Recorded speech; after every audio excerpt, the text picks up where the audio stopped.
এটা হচ্ছে উহুদ পাহাড়ে আসছি সাহাবীদের কবর জিয়ারত করার জন্য।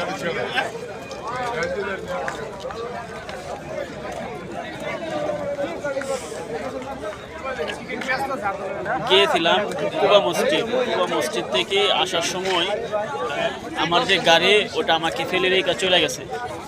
এখন আমি এক পাকিস্তানি ভাইয়ের গাড়ি দিয়া যাইতেছি মদিনায় যাব। তার আগে সাহাবীদের কবর জিয়ারত করার জন্য এই জায়গায় নামলাম, নাইমা আবার যাব মদিনায়।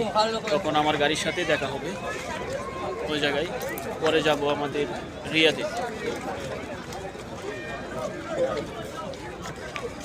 কি একটা অবস্থা, প্রচুর পরিমাণে। আগে আমি যে সময় আসছিলাম তখন মানে এই জায়গাগুলো ছিল অন্যরকম, কিন্তু এখন আরেক রকম হয়ে গেছে। এখন এই জন্য উল্টাপাল্টা হয়ে গেছে সব, হঠাৎ করে এদিক ওদিক চলে গেছে, মানে বুঝতে পারি নাই।